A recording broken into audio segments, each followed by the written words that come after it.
But this invasion is kind of not obvious, and I believe that Lee Sedol was taken by surprise. There was a lot of okay, so AlphaGo has succeeded in touching some stones up here, and also living in this corner down here, and also taking a large territory here. And although it's given us some territory here, it knows exactly that it's head. And after a little while, Lee Sedol gave up. People tended, after a while, people tended to anthropomorphize AlphaGo. So maybe I'll show you a video of Young Hwan Kim. And he was the one that played Mogo. He always referred to AlphaGo in female, so she did this or she did that. And his commentaries are very good. The fourth game was the one that Lee Sedol won by playing a brilliant move. Let's see. In game color, AlphaGo slowly got an advantage. Lee Sedol is white. He more or less made some forcing moves, and the rule in Go is the forcing moves can be thought of as being light. If you give them up, if you make forcing moves, you give them up. So he's not committed to saving these white stones here. They were played as forcing moves, but nevertheless, AlphaGo seems to have captured them. And although white Lee Sedol has gone in compensation there, it looks as if he's behind at this point. So Lee Sedol played a brilliant sequence. At this point, he fought for about half an hour before he played this move. And he didn't have that much time on his clock, so by the time the sequence was over, he was very short on time. And then he played this move. This move is a move that I would not take of. Most players would not take of. Yet, it is the only move that works in this situation.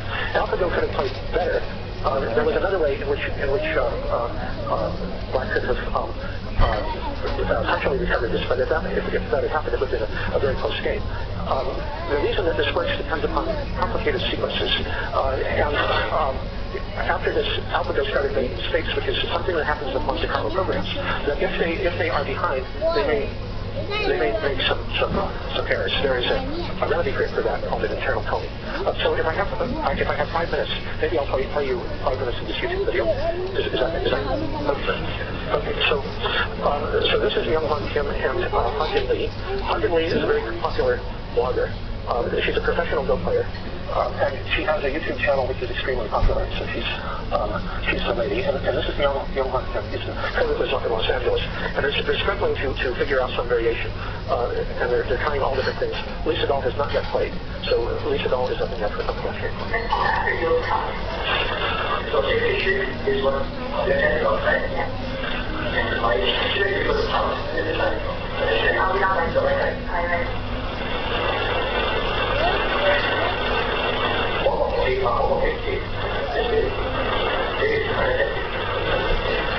They're sort of in despair because they want Lee Sedol to find something, but it doesn't look like it. He's counting, he's evaluating the score.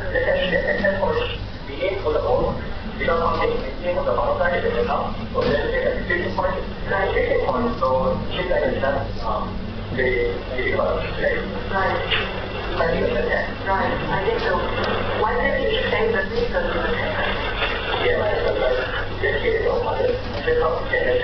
I believe I backed up too much, so I had a confidence.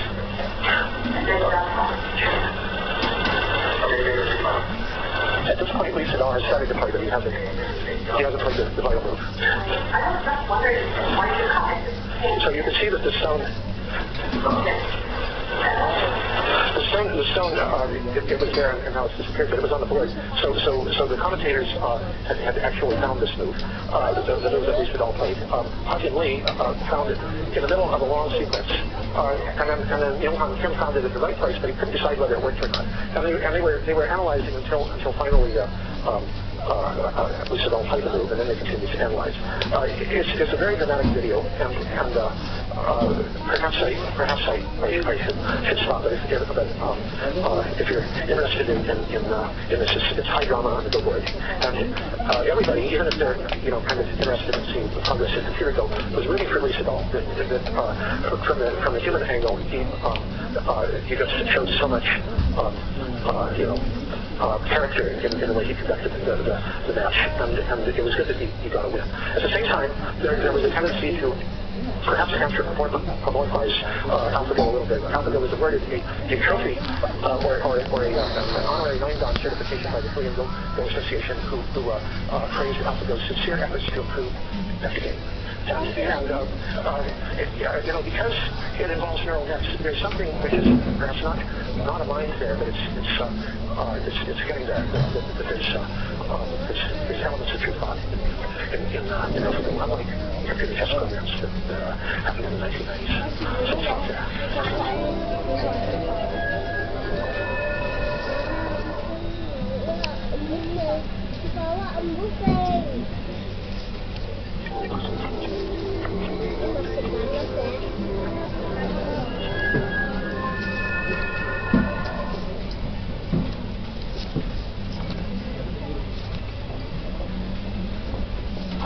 Welcome to the game seminar and India Classic Game Seminar that's coming today. We have Holly Pope presenting today. She's going to be talking about digital math games and mathematical thinking and digital game-based learning, and in particular about a pilot study with a math game app called Love and Trouble for elementary.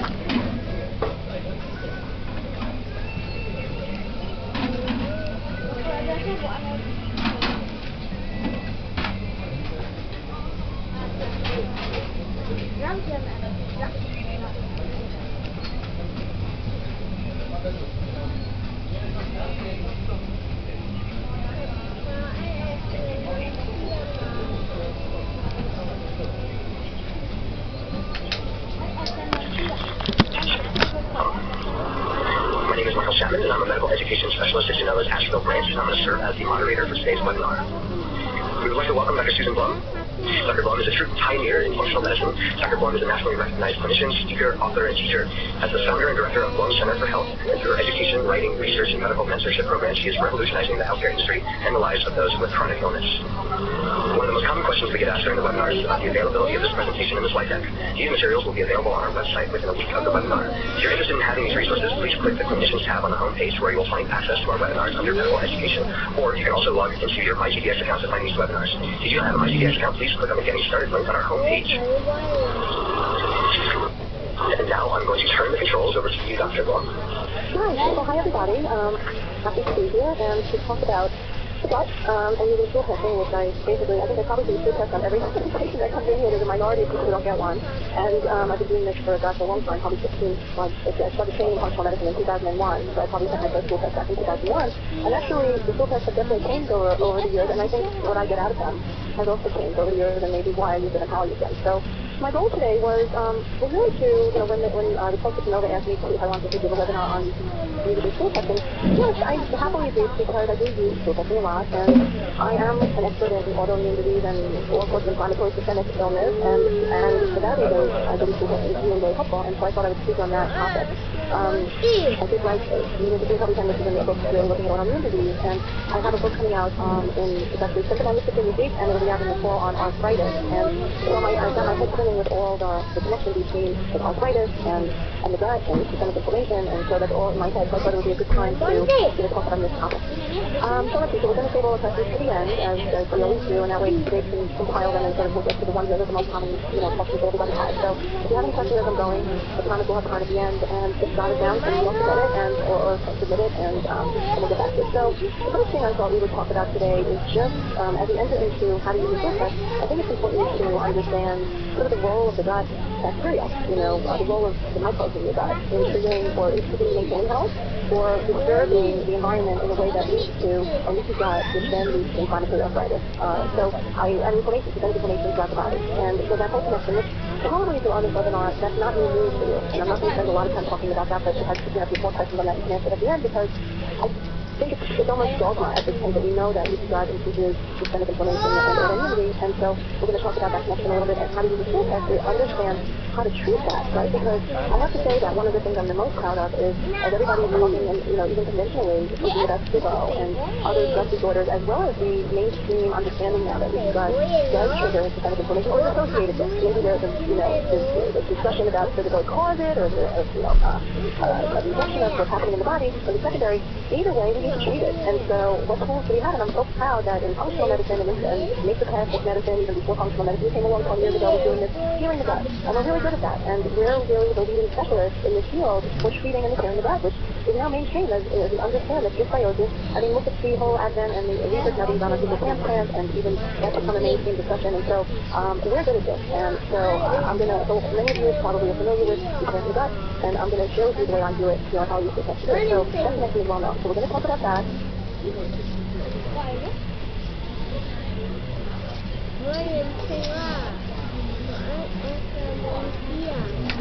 But I'm going to share with you one of my patients. Actually, there'll be a second patient if you listen at a time, and how I work with her, and she's an RA patient, and actually just reminded me that I probably should put a camera on, because I can't really, now that I'm full screen, I can't really see it, so I'm going to do that right now.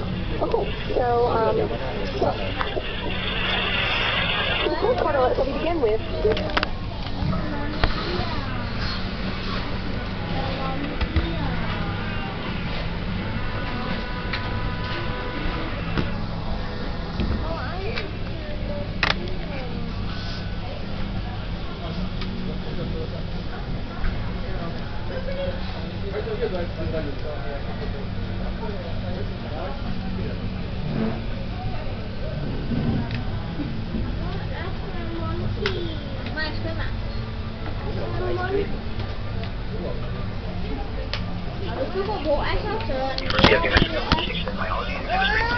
University of New Mexico School of Medicine, trained in internal medicine at Harvard Medical School, Massachusetts General Hospital. Dr. Olson completed a cardiology fellowship at the University of Washington, and he is board certified in both internal medicine and cardiovascular diseases. Dr. Olson served in the U.S. Public Health Service, Commission Corps, and Indian Health Service, and for many years Dr. Olson was clinical assistant professor in medicine at the University of Washington Medical School, Seattle. He also served as advisor to the King County Natural Medicine Clinic during its inception and consulted to the Office of Alternative Medicine after it was first established at the National Institute of Health. He's long been an advocate of rigorous scientific research on complementary medical therapies. He has more than 30 years of experience in clinical trials, registries, and basic research. In 2005, Dr. Olson joined ProThera as its chief science officer, and Dr. Olson provides scientific support to both technical services and marketing at ProThera. He designed and directs clinical trials with ProThera products, including probiotics. Dr. Olson's current interests are the development of innovative probiotic and prebiotic formulations and the use of nutraceuticals to disrupt dysbiotic biofilms. So one of the most common questions we get asked during the webinars is about availability of this presentation and the slide deck. These materials will be available on our website within a week of the webinar. If you're interested in having these resources, please click the Clinicians tab on the homepage where you will find access to our webinars, or you can also log in to find the webinars near MyDDX accounts. If you do not have a MyDDX account, please click on the Getting Started link on our homepage. And without further ado, I'm going to turn the controls over to Dr. Olson. Great. Thank you very much. As mentioned, my name is Stephen Olmsted, and I'm happy for this invitation to speak about one of my favorite topics, which is probiotics. I do work for ProThera. I'm their chief science officer, and in the interest of full disclosure, we do market the Claire Laboratories hypoallergenic high-potency brand of probiotics, so keep that in mind when you evaluate what I'm saying. So let's talk about the intestinal microbiota. So this is essentially an organ within us, and we'll get into this more. It's composed of over 100 trillion microorganisms. To put this in perspective, the microbiota, the gastrointestinal microbiota, contains 10 times the number of human cells. So although in terms of absolute mass it's quite small, in terms of numbers it's quite large relative to us. So we are definitely composite organisms, meta-organisms, if you will. When you look at the amount of genetic information, the microbial genetic information just dwarfs the human genome. Most of what's going on genetically in our bodies is in fact microbial, and there's quite a bit of crosstalk that takes place. And we focused on the bacterial microbiota, but it's now being appreciated that there are other contributing organisms such as the archaea, certainly fungi, and to an extent that which we really have no idea of the millions of the viruses, trillions of viruses that are within us. So all of this is taking part in forming the microbiota.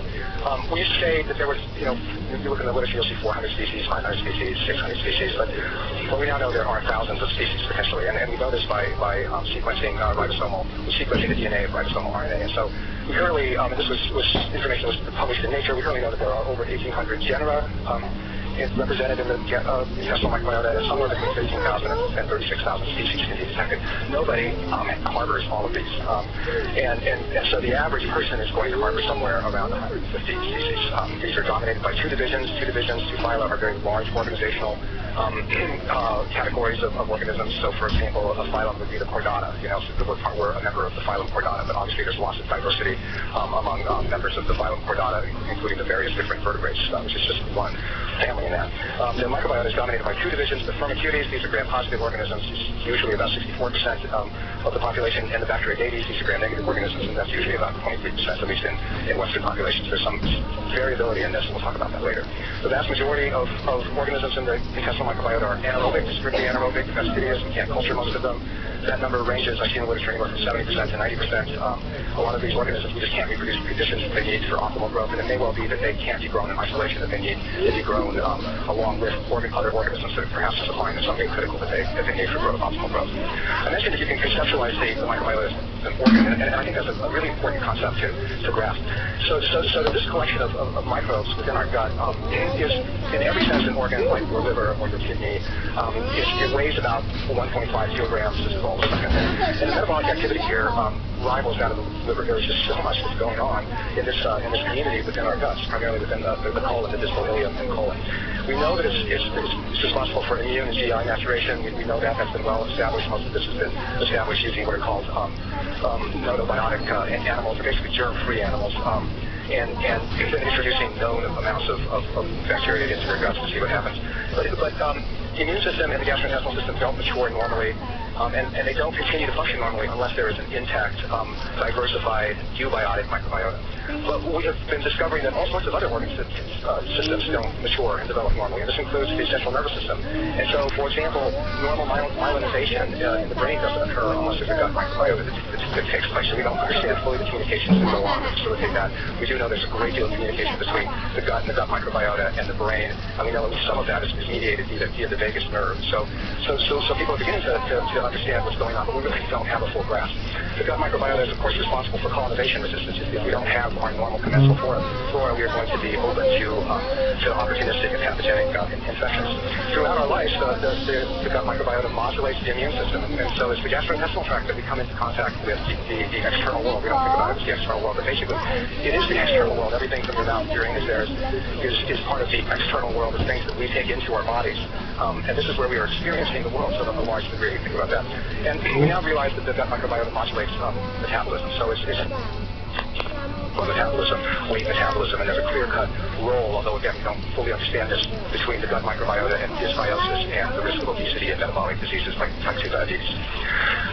The microbiota is really so important, and it's not just this human. This is an important aspect of biology in general, in that all living creatures, all multicellular living creatures, are living in symbiosis with some microbial organisms, and we are living in symbiosis with a lot of them, and it's important for our health that we be exposed to human microorganisms, and we get these normally from our mothers. And so there's a wonderful system that's developed whereby a mother can transfer her own microbiota from her gut into her breast milk, and the infant receives this while nursing.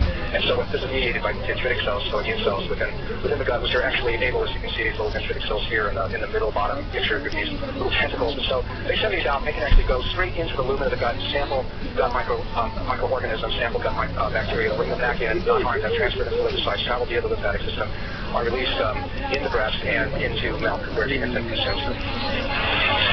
So this is some data on real-time polymerase chain reaction testing of breast milk, so 43 nursing mothers, and you can see that on average, there's somewhere between 200 and 1,000 CFU per milliliter of breast milk, and some women have none, and I would suggest that that's probably not normal. I would wonder about whether those mothers actually having a dysbiotic microbiota. But you can see it's quite normal for women to pass bifidobacterium on to their infants while nursing. Other organisms are passed on to their infants, including clear-cut probiotic organisms like Lactobacillus gasseri.